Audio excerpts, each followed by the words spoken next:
Welcome home, everybody. We're standing inside of my new listing in the Smoketown neighborhood, and I wanted to jump on the camera real quick to give a special shout out to these sexy softwood floors that you can see shining so brightly in every single room of the house. And notice how I said softwood flooring, not hardwood flooring. This flooring was harvested from eastern white pine trees back in the 1870s when this house was originally built.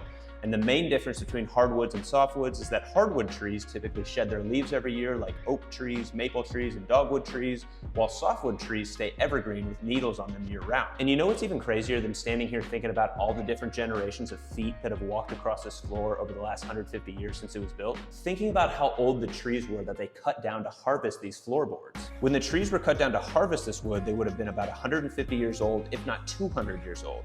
That means that the trees were likely planted between the late 1600s and early 1700s, 50 to 100 years before the United States became an independent country.